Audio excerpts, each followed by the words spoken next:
Having seen 2 wins and a draw, Rovers got back to their full Godfather-free mode, giving us the full treatment on Saturday.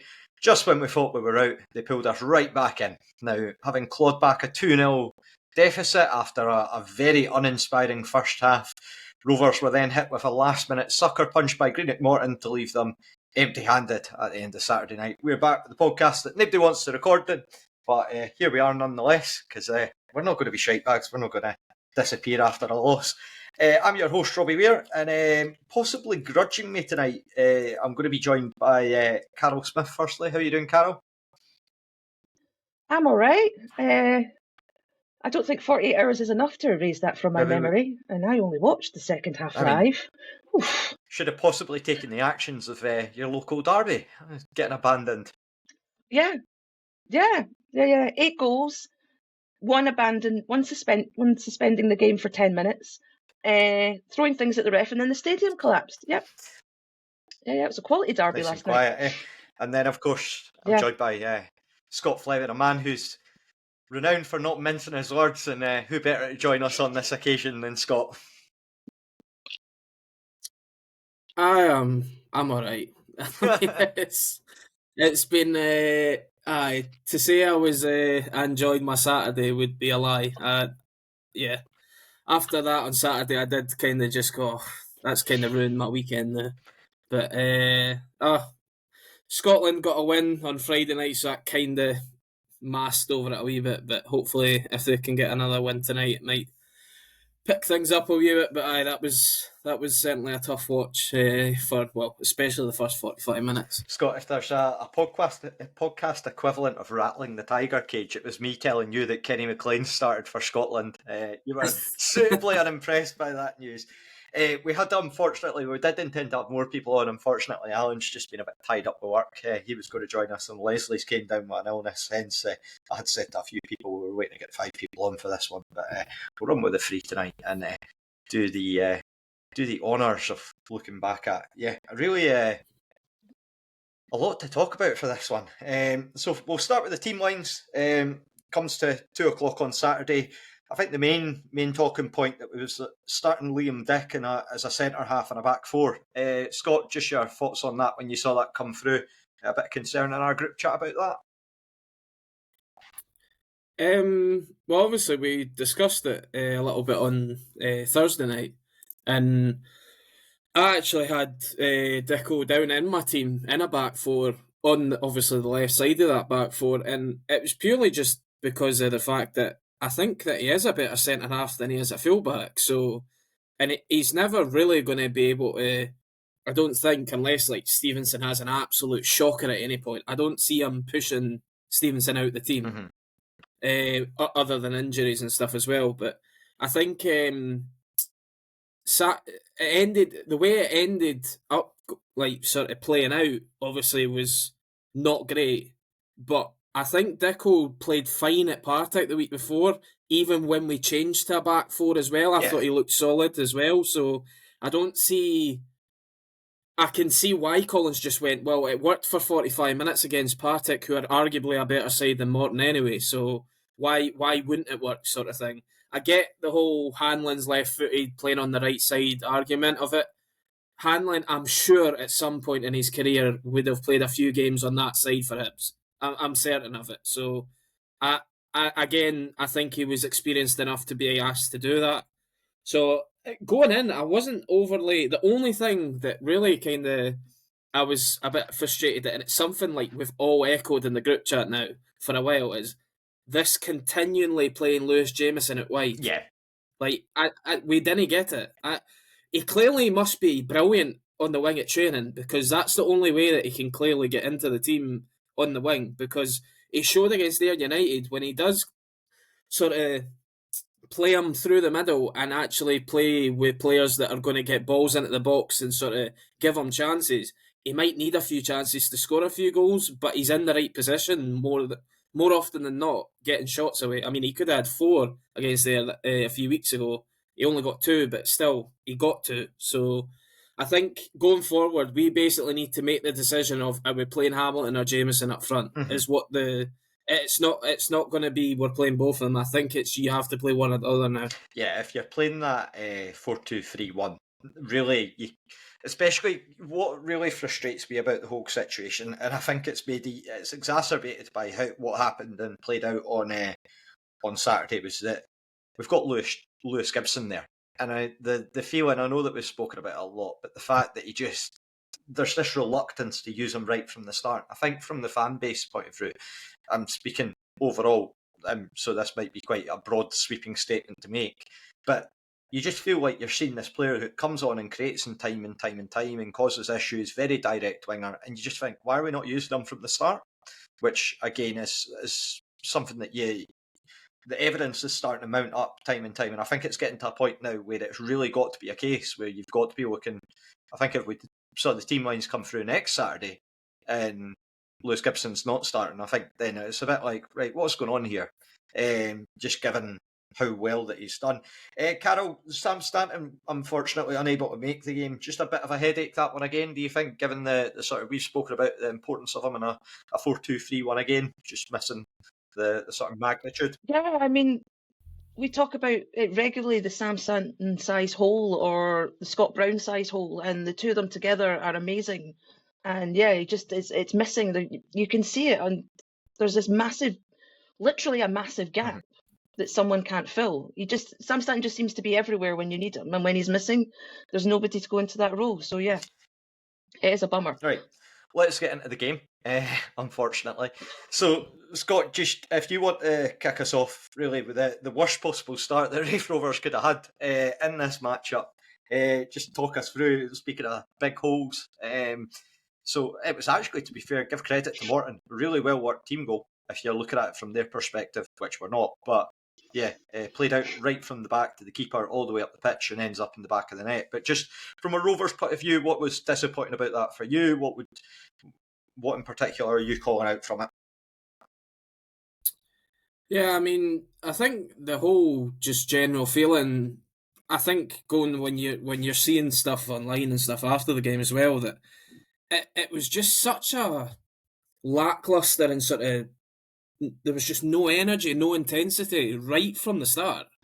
And stuff like this, this is something that everybody kind of cottons on to really early on, is like, and I do it as well, but like, you look at it, Morton played on Tuesday night, so that's, everybody's got in their head like, oh, they'll probably get leggy about the hour mark compared to where we've not played. We should be ready to play 90 minutes sort of thing. Mm-hmm. And the fact that Morton have they tend to run with a short bench a lot of the time. I don't know if they did have a full bench or not on Saturday, I can't remember, but so you kind of look to that sort of thing and go, well, we should be looking to utilise this sort of situation.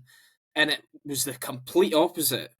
I'm not saying Morton came out absolutely guns blazing, but they were ready to play, whereas we just looked kind of going through the motions. And especially when you see somebody like Scott Brown out there, you go, even he in the first half didn't look like himself, and you're wondering what was going on. But in terms of the first goal, yeah, I mean, I think Stevenson's a wee bit unlucky with his tackle. It kind of hits off is it Lyle that's running through on goal? And it kind of keeps bobbling in front of him, and then eventually he gets by him. But then, yeah, I think the shot itself, especially when you look back at the highlights, I thought at first watching the game anyway that I wondered if Kev could have done better. Watching the highlights, I think he definitely could have done better and probably should have done better. It's right, fair enough, the boys hit it with a wee bit of pace and it's low. And again, he's not miles away for Kev, so like he's got to react quick. But that's one thing that we've always said that Kev's been pretty good at, is his reactions.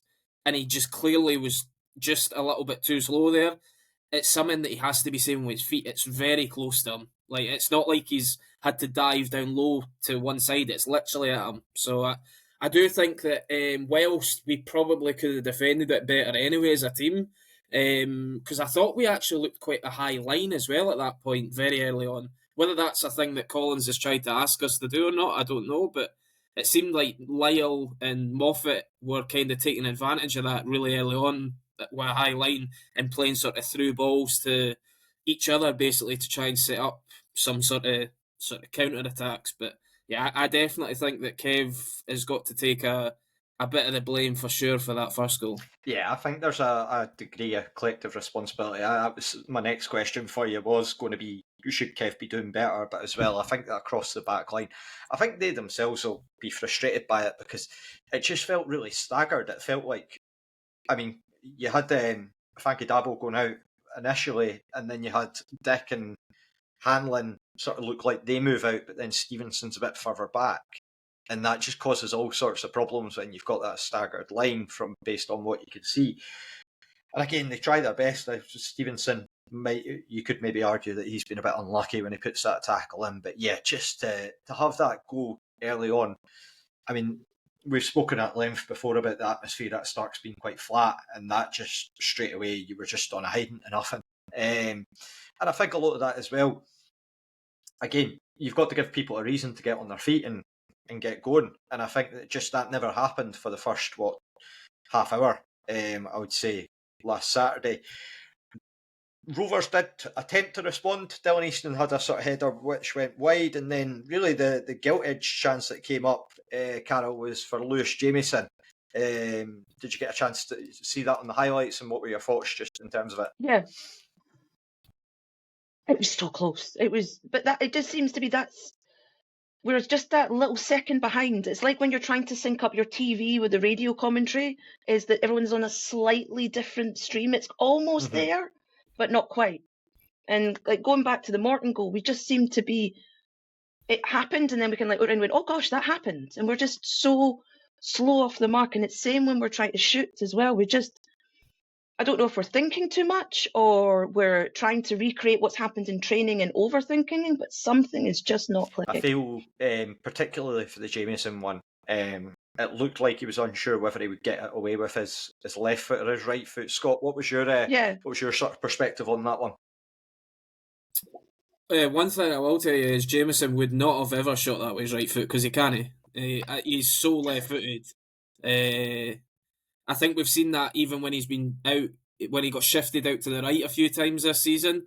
Every time he refuses to go into his right foot, and it's always cutting in on his left. So he was always going to try to go on his left. Whether that's, I don't even think that's the reason that he's messed up that chance, really. I just think his touch just isn't quite good enough. Yeah, I mean, obviously, as I said, I alluded to it earlier, Jamieson, I think, is the sort of forward that needs 5 chances in a game to get a goal or two. And, I mean, you could always praise him for saying, well, at least he's getting in positions to get these chances. And yeah, that's a positive. But at the same time, this season especially, it's been highlighted time after time at how guilty we've been in missing chances this season. And it's been kind of the thing that's, well, as well as losing soft goals, but this has been up there as the sort of thing that's been our sort of nemesis this season, is the fact that we can't bury chances. Yeah. And, I mean, there's so many games this year that we probably should have scored 4s and 5s, and we've came away with 1, or even sometimes none. And you're going, well, how's it's that? That old cliche. Yeah, it's the old cliche. If you can't win if you don't score goals. Yeah. And that's it, is that we're not, is that we could have as many clean sheets as you're going. That's great. That's fantastic. But if we're not scoring goals, we're not winning games. And we're creating chances and we're getting the chances, but we're not looking like we can finish them off. You're also never going to win a game when you're conceding. Well, you're very unlikely that you're going to win games, even at home, conceding 2s and 3s. Like, you're then forcing yourself in a season that we're already struggling to score goals to score 4 at home to even win a game. So that's also another side of things that you need to try and tighten up at the back. But also, I don't know if the players are kind of snatching at shots or as Carol said, thinking about it too much or whatever. But I do think that that we are kind of not helping ourselves, to be honest, with all these chances being missed. Yeah, I think that it's one of those ones in particular where you look back and it's very easy to look at it in the cold light of day and sort of say, like, look, he needs to be doing better with that. Again, I think for that one, Lewis Jamieson will know himself, he's got to be burying that, but it's just, I think there's a lot of now it's in a point where we're looking for our forward options, and I think it's going to start becoming a bit more brutal on that front in terms of. We'll come on to Jack Hamilton in a little bit, just in terms of his contribution to the game and what he did, but as well with Cody David coming off the bench, with quite a relatively impressive cameo, I would say, in terms of his part. I feel like Neil Collins is probably going to be getting into a position when he's going to start having to be a bit more cutthroat in terms of the decisions that he's making with the team, because we can't be getting into that position where we're having to score, like you say, Scott, 4 goals to win a game every week, because we're dropping at the back. And again, that's a collective thing in the team. You want to be scoring 4 goals and not conceding any. It's not rocket science, and it doesn't take anyone to tell the players to tell them that. But here we are. And this is sort of the situation that we've continually found ourselves in, time and time again. Carol, just that second goal, if you just want to talk us through it and just share your thoughts on it. If you're watching, a head and hands moment, it was just like, excuse, what was that? What was it? I mean, if it'd been ours, we would have been praising it to like, "Oh, this is wonderful," but it was just nobody moved. Nobody moved. The only time they moved, I went, "Oh, look, the ball's in the net." Oh, and there wasn't even like there was frustration or emotion after that. It was just like, if it wasn't an artificial surface, you could say that their boots were stuck in mud, but nobody moved. And that was a rough watch. That was painful. Yeah. And Scott, just for you, do you think, I mean, where would you sort of attribute really the, without going too much into the finger pointing exercise, where would you be sort of allocating the blame for that? Do you think maybe Kev could have done better? Should it be Frankie Dabo getting the header and try to get it clear because he's the one that's marking Stuparević? What were your thoughts on it? Yeah, I mean, just watching the corner in general, it reminded me, like, just if you've ever seen like a football team just training, they'll do sometimes set pieces, and it looks like the coach has told our team, right, you're the defending team, but for now, don't challenge the ball, just stay there. But the attacking team, we're going to try something. They didn't really try much. I didn't need to because we didn't move. But the fact that they literally just put a ball into the sort of 6-yard line, and Stuparević, all he's had to do is move forward a little bit and just glance the head in the bottom corner. Yeah. And the fact that most of us literally just stood there and watched it, nobody moved. And you're just going, well, what's happened here? Like, the fact that it's landed in the middle of your 6-yard box, basically, and not one defender's actually went and attacked the ball. Like, that's pretty criminal, to be honest, to get a ball that close to your goal. And I've got, like, I kind of listed sort of 3 players that were in the area of it and going, probably the 3 of them need to decide between them whose fault it is, or it's a collective. But, like, Hanlon, Dabo and Kev were the 3 that were literally next to Stuparević when he's headed the ball. Hanlon seems to start out a little bit further out and come towards it. It's almost like Hanlon's been given a sort of free roll of just attack the ball, don't mark anybody, which I think we need to probably bin that and just go man for man if that's what we're doing. That we obviously don't know the tactics, but if it is not man for man, I think we need to change that, because the fact that we're losing so many soft goals, so many set pieces, that we have to change something, because it's been time after time, and we're almost seeing it weekly now. Yeah, that this is sort of happening. So I think Dabo also literally has just stood there looking at Stuparević the whole corner, and not at one point did he look like he was going to header the ball. And you're like, well, that's meant to be your duty when you're kind of cleaning a header. Is you're meant to be beating your man to the ball, and you've not done that. Yeah, I didn't quite feel that so harsh on Kev with it. I think he seems quite not pinned to his line, but I think it would have been difficult for him to try and climb over the 2 of them to get to the ball. Yeah. So I was a little bit less thinking if there was nobody in front of him, yes, obviously it's your 6-yard box, come and command your area. But I do think that the fact that Hanlon and Dabo are in that area, one of them's got to go for the ball and win that header ahead of Stuparević. And I mean, the boy has had 2 goals in the first 25 minutes there, and he's barely even broken sweat because he's not had to really try with the 2 goals that he's got. Yeah, 100%. So Rovers then come to life in the game and start basically acquitting themselves to it and being able to kick on. I think that was the real frustrating thing for me, is the fact that we waited until we were 2-0 down before really ever looking like we were going to lay a glove on them. And I think that's universal in the fan base, and I'm sure it's the same for the players as well. I mean, I didn't see the first half. Did we change formation? Did anything change after the second goal? Was there anything screamed from the sidelines, or was it just hello guys, we're awake now? 30 minutes in, that's the energy. No, it was just pretty much that. It's just there wasn't any subs, any changes that I could see in terms of like tweaking the formation or anything like that. There was a very bizarre incident, Scott.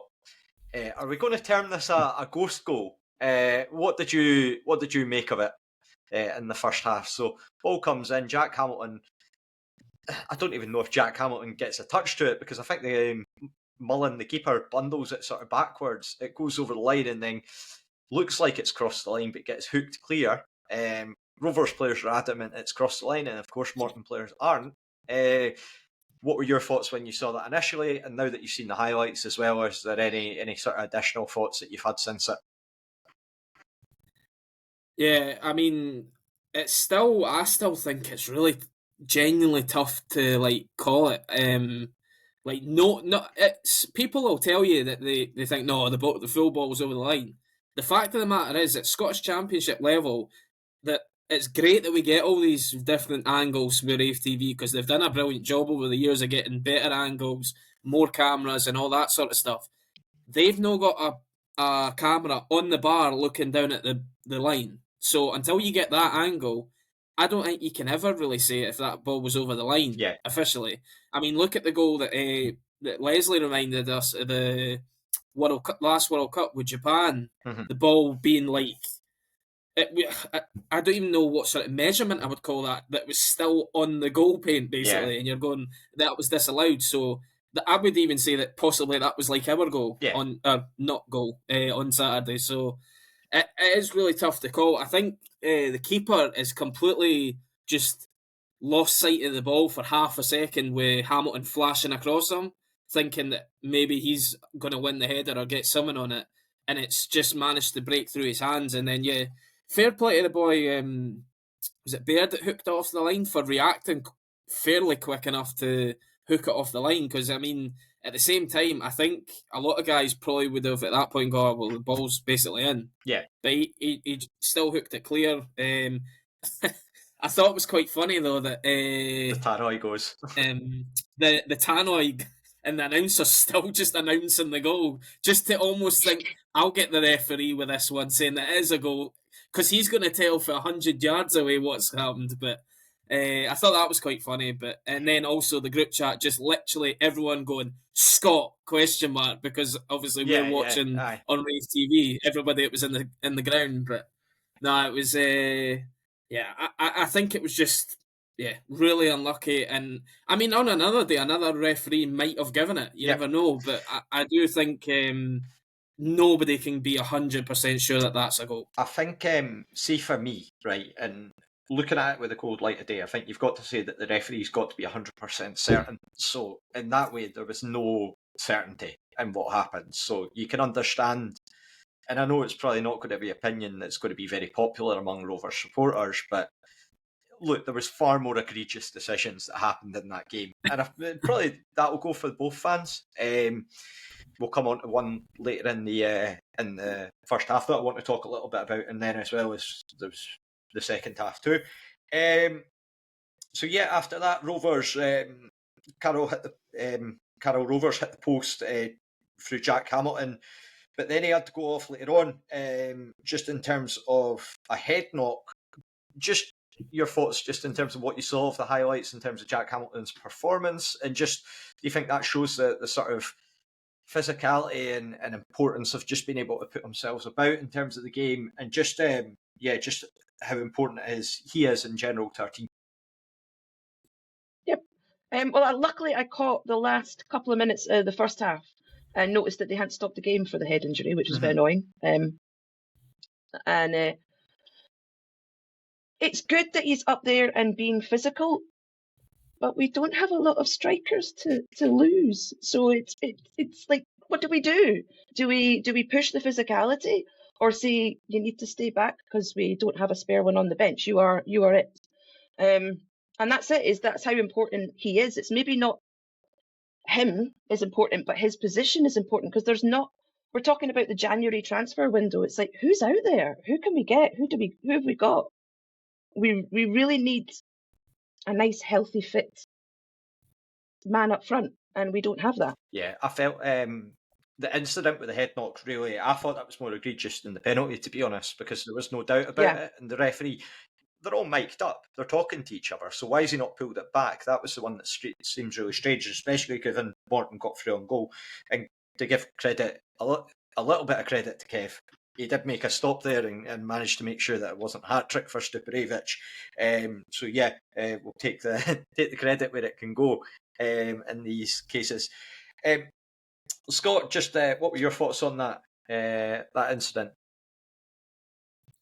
Yeah, I mean, it's just all about player safety. I mean, that's what the referees are there to do. They're not there to be in fancy. They're there to go by the rule book and try and be there for player safety. If something goes out of hand or somebody's hurt, the fact that somebody's went down, it's not even like somebody's went down with their ankle. It's a head knock, and these days you're basically told if it's a head knock, you kind of basically look round. If you see somebody's holding their head, sometimes that you'll get in the 90th minute where somebody's claiming they've been hit in the head and it stops playing, whatever.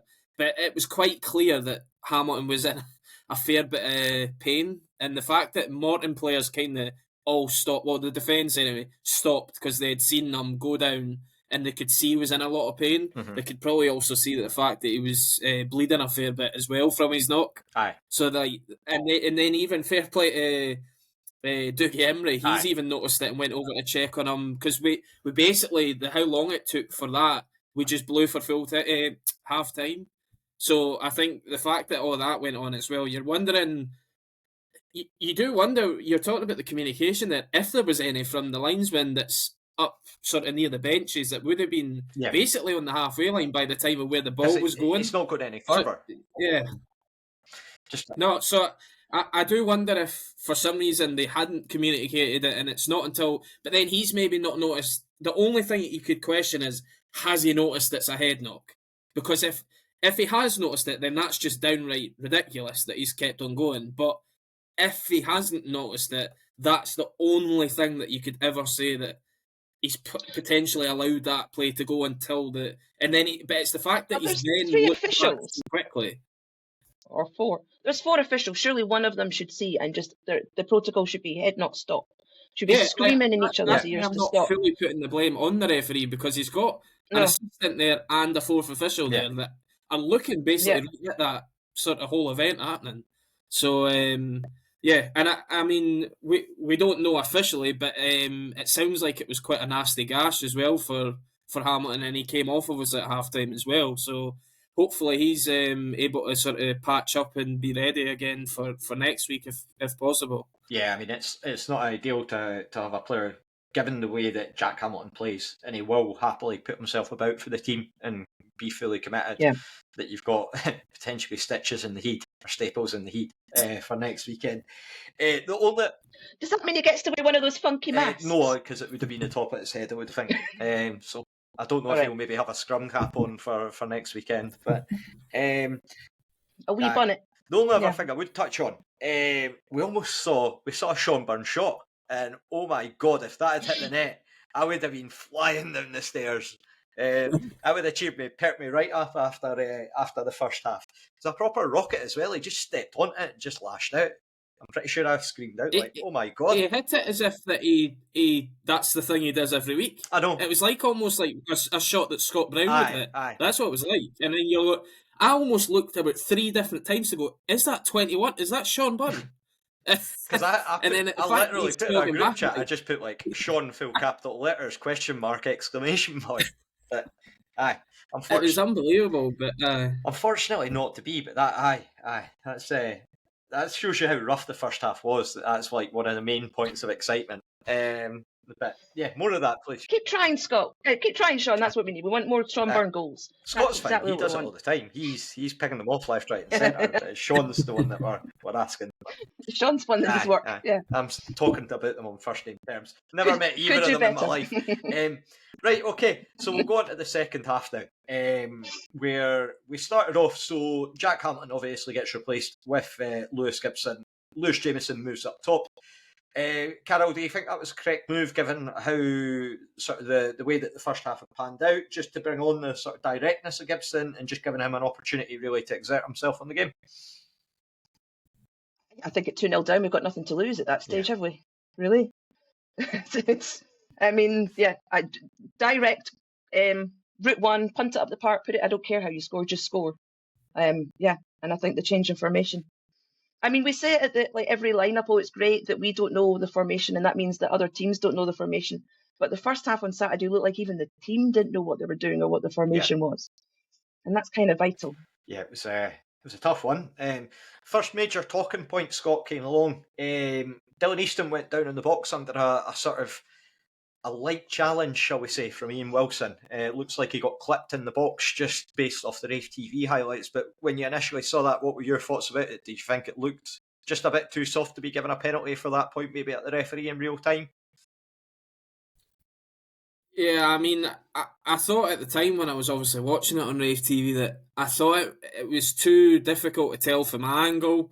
But obviously when you've seen the angles and the highlights and stuff, I think it falls into that sort of category. One ref will give it, one won't. It's that sort of one where I think it's just your luck on that day if you're going to get it or not. Obviously, we'll come on to another penalty that we did get later, but I do think that I don't think A, it's a dive, and I don't think B, it's probably enough contact to be given as a penalty.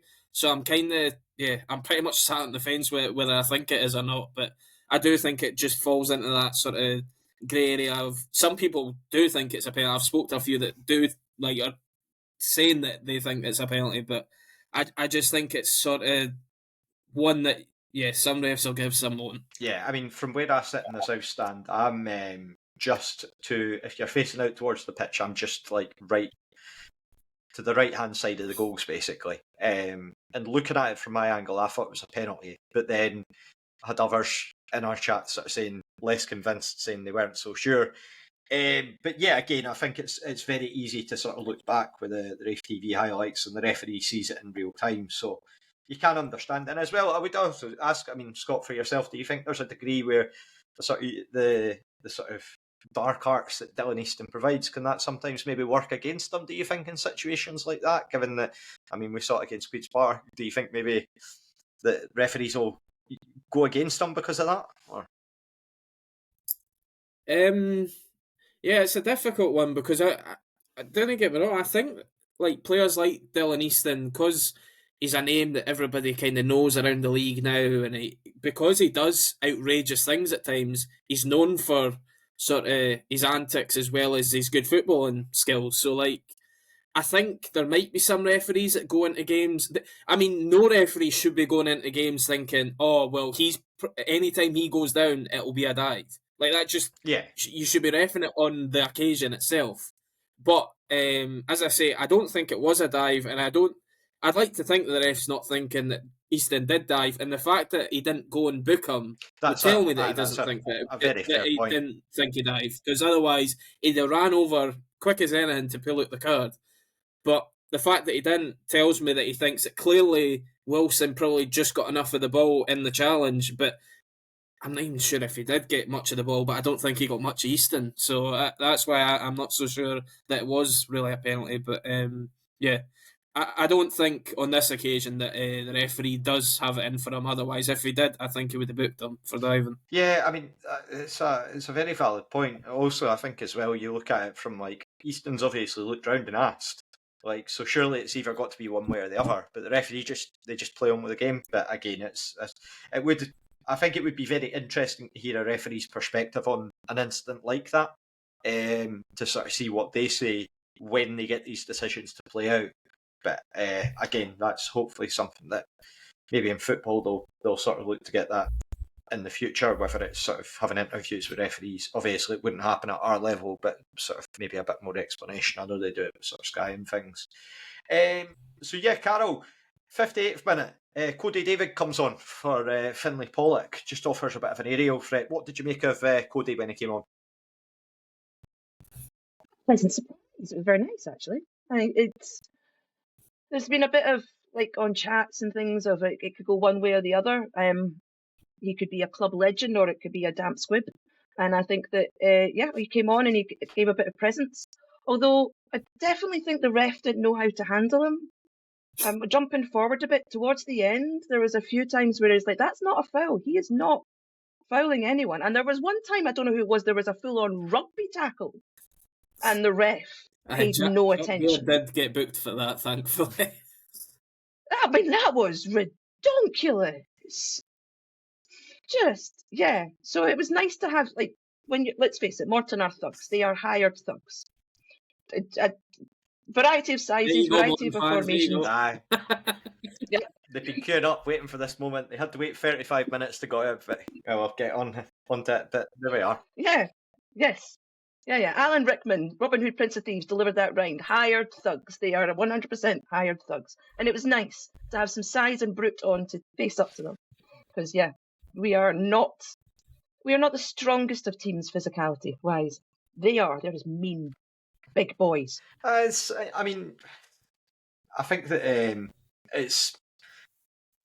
This season, I do feel it's a bit different with Morton, to give them their due. I do feel like they've actually, to be fair, done well in terms of a couple of the moments against us. They've sort of been pinging the ball about, no problem at all. But also, to be fair, I think that one of the major issues with that is just in that first half, there was a lack of urgency in terms of our pressing, I would feel. But we get our goal back, the first goal back at least. Lewis Gibson comes out wide, gets fouled.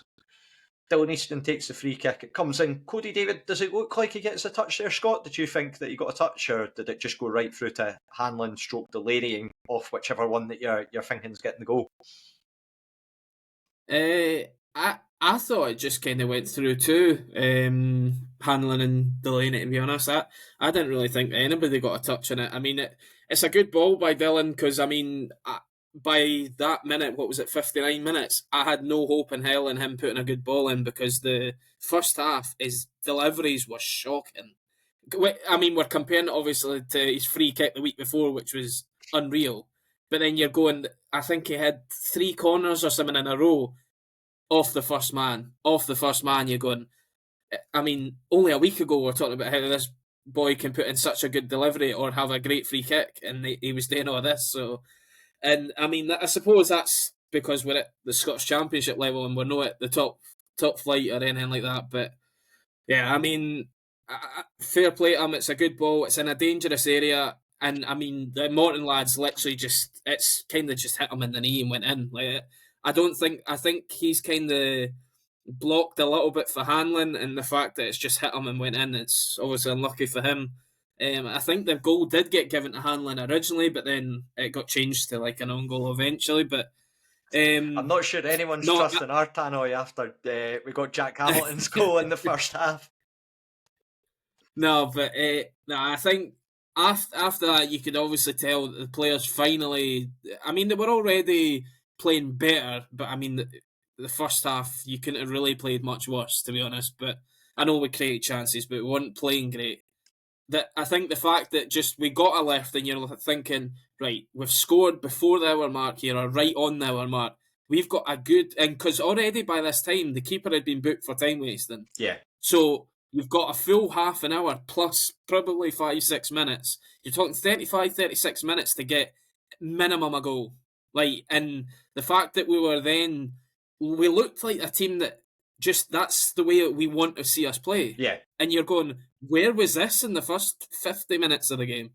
And then eventually, obviously, like, we started to create chance after chance. I mean, obviously Dylan had his chance as well after that, but I do think that goal definitely kicked us up a sort of gear or two, and it's the annoying thing is it took us to score to do that. Yeah, which was the frustrating thing for me.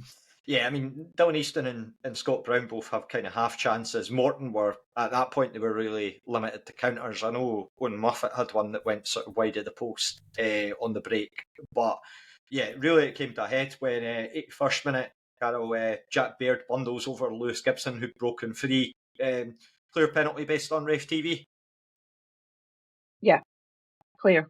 And although we are getting rather too many penalties. I mean, I'm all for giving penalties, but we can't keep relying on penalties and flukes as our source of goals this season. I'm going to channel my inner Mick McCarthy and say we can. We absolutely can. Yeah, we could. Yeah, I suppose we could go in tight. Yeah. No, it was clear cut. Although I'm just looking. I've got on my phone here the ticker of, and so we get the penalty in the 79th minute.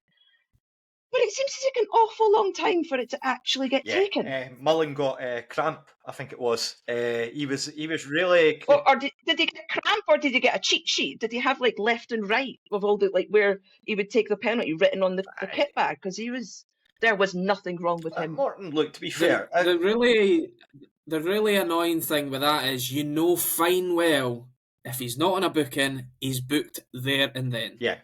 And the annoying thing for me is, if it's a booking then, or a booking when he's not on a booking, why is it not a second booking at that point?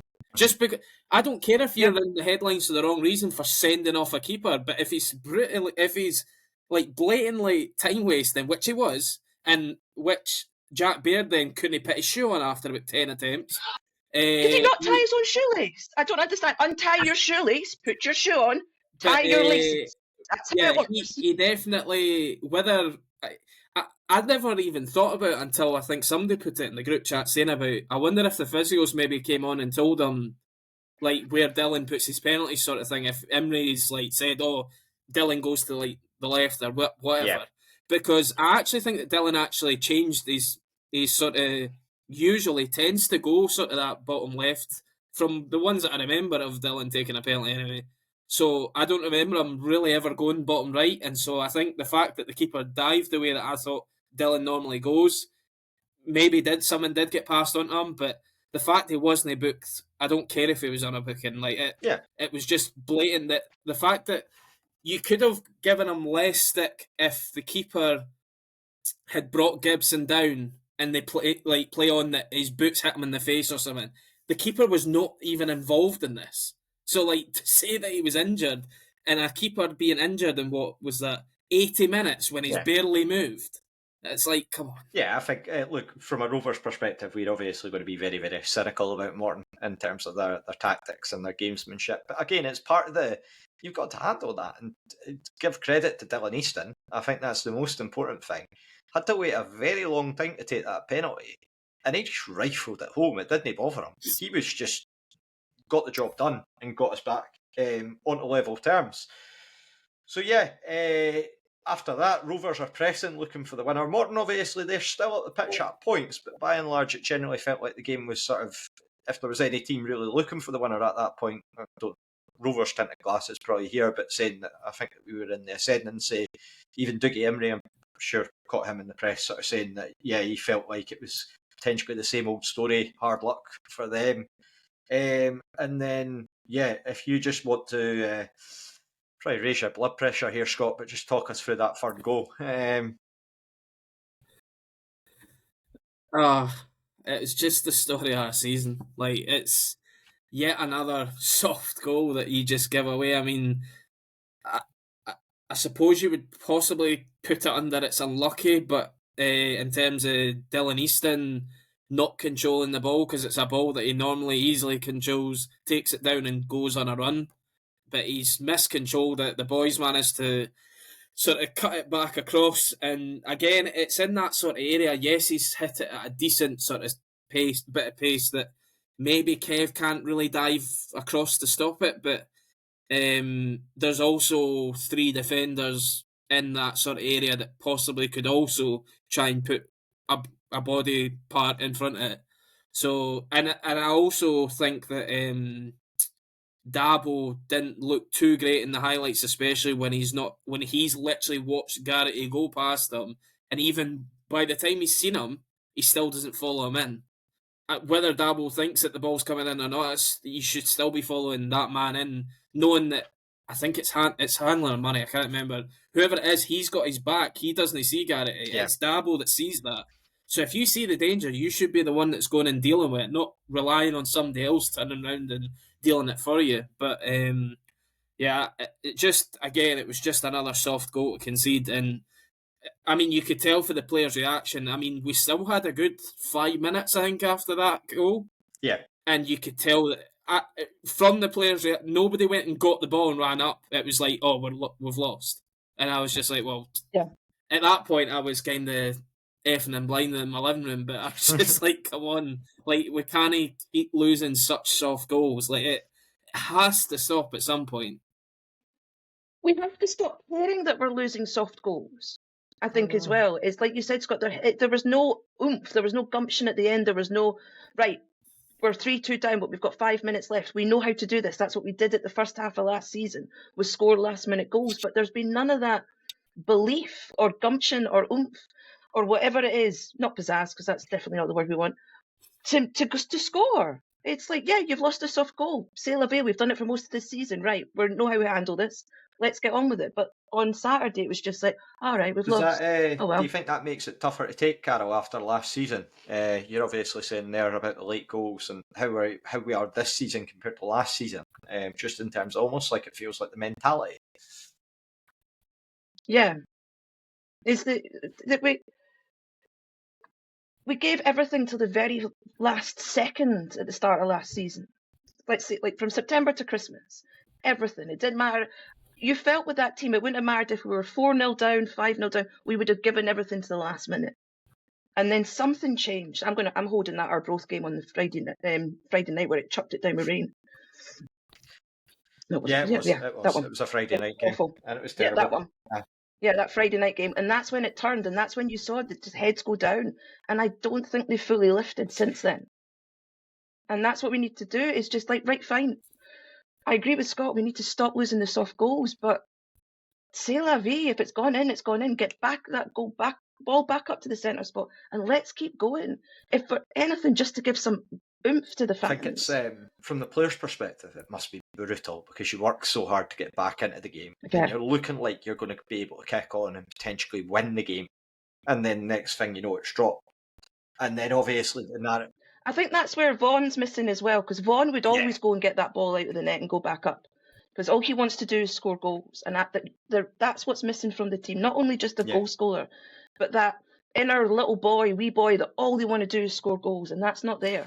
Yeah, it was also actually, it was it today or yesterday? I can't remember, that Ali, that's been on the podcast a few times, he said it in our group chat that, and I have to say I agreed with it. Like, there's so many times that we are still far too reliant on Lewis Vaughan being fit and available. Like, the fact that we went into this season basically thinking that Vaughan and Hamilton would be fine. Because, like, until Vaughan got injured, we were like, that was the strike force we were going with this season. Yeah. And then it was like, oh, well, we need to get somebody in. So Jameson was brought in. And you're going, well, even then, it's now just Hamilton and Jameson because Vaughan's out injured until probably end of January, start of February. And even then, you don't want to rush him back because, like, you know what Vaughan can be like. Yes, he's a great player, great person to have around the club. But he's got that injury record, and that's why nobody's... if he didn't have injuries, he's not with us because he's that good a player. He would be in the top flight easily. Do you think? And so the fact that no club's coming in from, it just means that the fact that I think we're far too reliable on him, and we need to be sort of more pragmatic in the fact that knowing his injury record, to be honest. Just to come in there, do you think, would you extend that as well to Sam Stanton? Just given how well he can perform and the sort of hard to put the words on it, sort of the dynamic nature that he can offer in midfield. It's coming to that point, I think, this season especially. I mean, last season, obviously, he got his first sort of main injury that he's had with us when sort of Christmas time, when he went down just before Christmas against Ayr. But this season, it seems to be just any little knock he's picked up, whether it's unlucky or whatever, we don't know, but it seems to be, that's some setback a couple of weeks, and then it's like, right, he needs to get minutes up again. And just like as what he'd had 3 or 4 games, and then it was like, he's kind of broken down again, and that's some missed again a couple of games. And you're like, well, yeah, I don't think it's certainly not to the extent of Vaughan, because Vaughan's had like the injuries for hell in a career, but like Stanton, it's just these sort of niggly hamstring injuries or groin injuries that he seems to be picking up, and it's like this 2, 3, 4 weeks every time. And yeah, I always wonder if this is something that are we kind of pushing him too much to get back, or is it he's maybe also unsure of how he's going to sort of react to playing minutes again and stuff like that? You don't know because you're not there and not sort of in around the training ground every week. But I do start to wonder, is there something that we need to change maybe with certain players' trainings and stuff like that? I'm sure they already adapt to certain players for instance, Vaughan was on a podcast, I think, last year, and he'd said something on it that I'd never heard before, which was he very rarely trains on a Monday with the team. Yeah. And that's because of the fact that he's still on this sort of, I think they basically call it like 2-day recovery or something. And it's to help him with his injuries. And that, I think that's fair play. Everybody's got their own way of recovering and coming back. So I don't think that's an issue, but I just think that maybe we need to look at players that are picking up similar injuries time after time and see if we need to try something different. They might already be looking into that anyway. Yeah, I fully agree with that. I think, again, just physiologically, they're all going to respond differently in terms of how their bodies react. And Vaughan in particular is the one that you need to manage the most, given the circumstances. But yeah, I think the continued themes out of it were just the sort of like, I know that we've touched on it a few times before, and it will be picked up again and again by sort of opposition analysts. I don't think it's going to be rocket science to talk about, but sort of the crosses, the late goals conceded, and just our failure to take chances. So it's infuriating as a Rovers fan to be in this position, because I know that we'd spoken about before. We went with full into gusto into the preview for this podcast, and we're all talking about quite high scoring wins, which I know that obviously the opposition fans pick up on that and they're giving it full back, both barrels. Absolutely fine, not any issue with that. But yeah, it's just that I think the frustrating thing is that we've got the bits there. It's just almost like putting together the jigsaw. It feels like we've got all the component parts. It's just asking the question like, right, well, we've got excellent defenders there. You look at the track record of the defenders in terms of the likes of Stevenson, Hanlon, Dabo, Murray, Fordyce. You would think that would be a solid defence. You've got obviously Kev. We know that Kev can pick us up points, but then there's sort of the underlying questions that have gone, and people are now asking that again. Keeps a clean sheet, and he does well against Thistle, and now we're back in a position where we're back in square one. In midfield, the likes of Brown and Byrne that can have such big influence, and then going forward as well, the likes of Easton when he's fit, Sam Stanton, Jack Hamilton, even Cody David coming on. I think I would mention as well, I feel like it's a question on really how much of it's on the manager, how much of it's on the players, how much of it's on the board. So for you, Scott, what are your thoughts on those sorts of points? Just where do you think it's mainly lying out of those? Because I've seen a lot of different takes in terms of this, whether people think it's sort of, we've not made the right choice by getting rid of Ian Murray. For me, that's water under the bridge and it's long gone. Do you think maybe the route was the boardroom? Do you think it's more in terms of the manager setting us up right in terms of where we're going with it? Or do you think the players have got to maybe take a bit more responsibility themselves? What would be your thoughts on it? Or is it just maybe a mix of them all? I think, it's the latter there. I think it seems to be pretty much just all of the above. Mm-hmm. I think you go back to the start of the season, I do think that the board made the wrong... I think the thing that really annoys me still to this day, which I know that Blair will be laughing at this right now, but is the fact that we made the decision at I think at a ridiculous time. Like timing was bad. The timing was bad. The timing is shocking. And that's where I think the board have then came in for so much stick, basically any result that goes wrong will come back to them. And I think Bannerman did kind of say, look, I'm happy to take some of the stick that comes my way because we've made this decision and we're going to have to live by this decision because it's happened. But I just think the way that everything was worded back then was that clearly they didn't have the belief that Ian Murray was turning this round. Yeah. Day in the summer.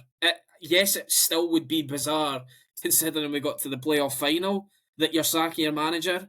At the same time, you're putting things in place in the middle of the summer where there's pre-season, where there's League Cup games that kind of get classed as sort of glorified pre-season games as well. That you're going, this is the time to do stuff like that, not after losing the first game of the season. And look, I get that first game was terrible. But, yeah, I just thought the time was terrible. But in terms of now, sort of in recent weeks anyway, it has to be down to the players themselves probably to pick it up, because I still feel a little bit sorry for the manager, because at the end of the day, he's been in for a couple of months now, basically, and he's been able to probably put across the sort of his philosophies and how he wants to play. At the end of the day, it's not his squad of players that he's brought in. He's brought in David, Dabo, and Finlay Pollock. I think Jameson was before him. Finlay Pollock, that was it. So they three players have been brought in under his tenure. So you start to wonder, when it gets to January, is he going to basically say at the board, he says, look, I'm wanting to play this sort of style of football, and there's a few in here that aren't, whether they're, I don't think we've got any bad eggs or anything in the change room. I'm certain of that, because they all seem like really good guys, and they all seem to get on as well, the way that you see them sort of going in and around training and stuff like that. There's nobody that's ever avoiding anything or stuff, so I don't think that's an issue. I just think that you'll have guys that there's guys. I mean, look at Aidan Connolly, for instance, not being involved. Kieran Freeman not really being involved. Mm-hmm. You wonder if the manager's starting to think, right, I need guys that are going to affect my team. I've got too many guys here just now that are either on the bench every week and not getting minutes, or are up in the stand. And at the end of the day, if that's wasting what he thinks is wasting a wage, and he wants somebody that's going to come in and start, I think that's what we're going to have to look at. And again, the board will be able to tell him what he's got for a budget in January. But we all know January's a really tough window to try and get anybody that's really going to make an effect in your team, because you're likely going to get somebody that's barely played any minutes of the first half of the season on loan for a top flight club or somewhere in England for a development team, under 23s. Or you're going to get somebody that's out of contract and even more so had played less minutes or no minutes at all. Yeah. So it's a really tough window to try and improve. But I think if we're going into transfer targets and stuff over the next few weeks of what we would want, I think the fact that we're kind of running bare thin up top, I think strikers got to be top of the list right now. Yeah. So for you, Carol, just in terms of sort of the same question for you, just in terms of where you're attributing it to in terms of taking the responsibility or maybe looking for improvement, or what needs to be done. Do you think it goes to the board? Do you think it goes in terms of the squad? Or do you think is there changes that Neil Collins could maybe make? What would be your sort of thoughts on the whole situation? No, you get the sensation, what comes out with Neil Collins' interview and the social media and the interviews that Davey does with the players, that Starts Park and training is amazing. That's running well. Everything goes well. And there's just something missing on match day. We're coming up to that time of year. It's kind of like Christmas lights, and you're trying to find which blooming bulb doesn't work to make the whole chain run, and you can't find it. And your dad's swearing in the corner that it's not working, which is the representative of grumpy Raith fans. And it's that. There's I think one little tweak, something, a fresh blood up top, or the reliance of Sam Stanton's back and he's solid, is that will make the whole Christmas tree light up. You will find that fault. But that just, I don't want to point blame, because you could go back through and say what if and what this happened and that happened. And everyone has to take a little bit of portion. And I think fans as well, is that the atmosphere on Saturday was one of the games I picked up on Raith TV, where I could hear everything the players were saying, because there was nothing there, and it was flat.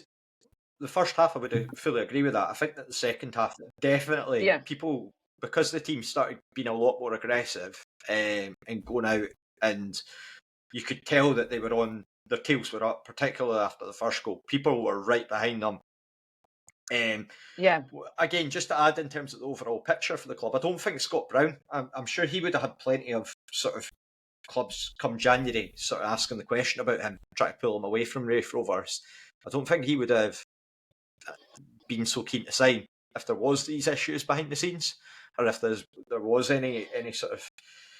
I think what I find hard to stomach is the fact that we go through... It's such swings in terms of we go through spells where the results peak up, and we actually spoke about this on the pre-match podcast. We spoke about how, look, everything's good once we're doing well, we're winning, and then as soon as we get a result like Saturday, we're back to square one. And that's the thing I can't wrap my head around, because the team can play well, and we saw that against Ayr United, and then it feels like we've taken a step back. Obviously, the results for us on Saturday, bizarrely, we still move up the league, but you feel we're still in a worse position. Like, it makes no sense whatsoever. That's Scottish Championship 101 for you. It's like the worst game of snakes and ladders going. It's like we get up the ladder, and then bang, we're on like the biggest snake ever, sliding right back down we also to zero again. As well on a recent podcast about how we can't be a team that just, as soon as somebody like a Stanton or a Brown, as influential as they are, we can't just fold because one of them are missing. Like that. And that's the way that everybody sort of in the fan base, that's the way that it comes across, is that we're dropping points when one of these two or both of them are missing. And so it's the way that everything's just aligned that everybody's coming to that. And I think it's fair to say that, because at the same time, we've been picking up points and playing well when these two have been in the team. But Stanton's out the team. Yes, we went and got a point at Partick, but I mean, the first half wasn't great. And then again, first half was terrible, and then we end up losing the game anyway on Saturday. So I think we've got to stop this whole, Stanton's not here, so it's not going to go well today. Like, we have to be the ones that change that. And I mean, I think can we just start by saying that Lewis Gibson, you touched on it earlier, changed the game when he came on, wins the foul for the free kick that gets the first goal, wins the penalty, and is just constantly running at his defenders, we all know. I will be shocked if he's not starting on Saturday, because you start to wonder, what is this guy got to do to get a start? Because, like, all you can say is, like, I mean, and what you hear from Neil Collins is that he's knuckling down and working really hard in training. But how are you going to reward players, or how are players going to feel when they're not getting starts, when they feel like, well, I've done this for the team and I've brought them back? Like, Gibson's came on in the last 2 weeks and we're in losing positions. Yes, we went on to lose the game on Saturday, but he was a driving force in getting us back in that game. Partick, again, helped. He didn't score the free kick, but he helped in terms of just driving the team forward in that second half at Partick. So I think he's done enough, definitely, to get a start next week. Saturday, he won the free kick and he won the penalty. So, like, basically both our goals have came from his driving.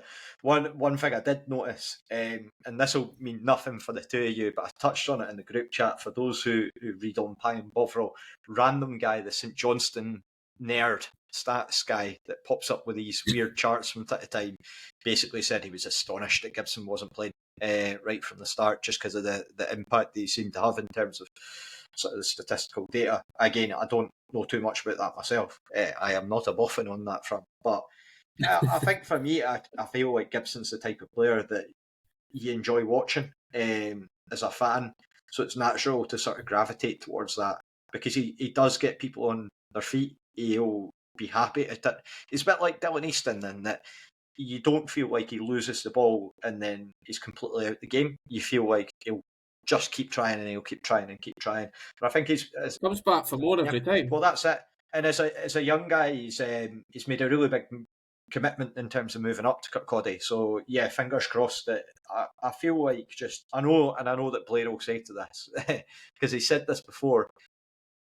it's at a dangerous point where you build up the player too much, but then you just look at all the evidence that's coming out week in, week out, and you're just thinking, right, let's get this guy.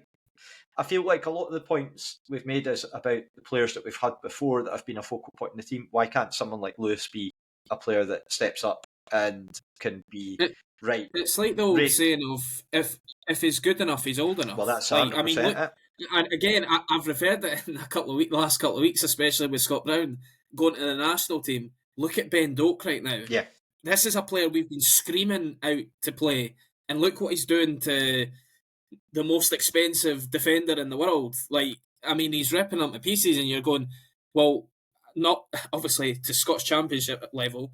You're going, well, surely Gibson's proven that he's worth a start. And at the end of the day, I don't care if he's 18, 19 years old. If he's good enough, just get him in the team. And it also hopefully means that Jameson can stick to playing up front, because that's what clearly he's good at compared to out wide, where he really doesn't affect the game at all. Yeah. One final question for the both of you is, I mean, Scott, is there any positives that you're going to take from Saturday? That's probably the toughest question I'll ask you on this podcast. We've just been talking about one of the positives, Lewis Gibson. I think the fact again that he came on and changed the game and helped sort of get us back into the game is definitely the sort of main positive that I would take out of that game. You look at the stats, I think the stats actually kind of mask the game itself a little bit. It looks like didn't get me wrong, we created better chances than Morton, we created more chances than Morton. It looks like we've absolutely hammered them and just they've not done anything and scored 3 goals. Yes, some people will say that did happen. I don't think at any point did I think that we were absolutely hammering the door constantly. I thought we had loads of the ball in the second half and we did create chances, but I thought we were just far too slow at times as well, and it just allowed Morton to sort of set up base and just kind of go, well, come and break us down sort of thing. But, I mean, and we got back into the game briefly, which, again, fair play to them, but at the end of the day, they didn't get the job done in the end, so that you can't really say that it's a positive because they've not went and got at least a point out of it. Yeah, I think, see, going back to that point that you make about Morton and sort of looking at the stats, you've got to remember that by 25 minutes their job was done. They were 2-0 up away from home at what they call big spending Raith Rovers, as their fans love to sort of refer to us as. Carol, for you, was there any sort of takeaways from the game that, on a lighter note? I'll bring out my happy clapping. There's a plan. There is a plan there. You can see it coming out midweek. You can see it in the interviews, and you can see it in spells on the pitch. So there is a plan, and I just wish the players would believe that it's going to happen. So negative, not enough belief, but positive is I think that it's there. It's a bit late to start it, but it would be nice. I think.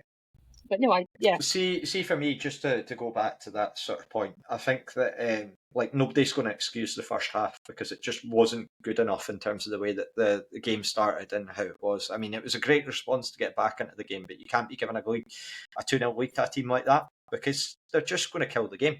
They're very good at what they do. I think one of the other positives I would say is that Cody David probably showed himself as being a bit of a viable option. Just coming on, making a nuisance of things. I don't know against Aki's how it'll start, whether we'll go if we stick with the one up top, whether we'll go with Jameson right from the start or whether we would use Cody David and give him an opportunity to get a run out. But I thought that he acquitted himself well. He did well linking up. Obviously still a bit to go in terms of the old fitness, but time will tell. And I feel like I was more impressed on Saturday by him than what I saw at Firhill. So, fingers crossed. I think as well, again, to go back to the point that Scott said, there was that sort of, you've got to give an element of praise if that it was 2-0 and we did come back into the game. Obviously, we didn't see it out, which, again, nobody's happy about given the way that we lost the game. But I think there is a degree of resilience there, and you just hope that, I think for me, I just want the squad to just click and just so that we can kick on. And I'm sure everyone's the same. And I don't think it's a lack of effort. It's just very hard to put your finger onto it. Just that there is this soft underbelly almost in terms of the side, that we just seem to be caught in situations like this. Anyone got any final thoughts on the game? We're quite happy to put this one. On to the next one. Absolutely. Covered most. Absolutely. Well, we will be back with a preview for the Hamilton Accies game this Saturday. As ever, feel free to follow us on the socials. We've actually added Blue Sky to our ranks now, rather than Elon Musk's cesspit that is Twitter. We've added that there, so we'll try and add some content into the mix there. But other than that, yeah, we'll be back for the weekend with a full preview and no doubt a game of Should McStay, Should Dargo as well. But thank you for taking the time to listen, and bye for now. And bye, Bob, as well. Bye, Bob.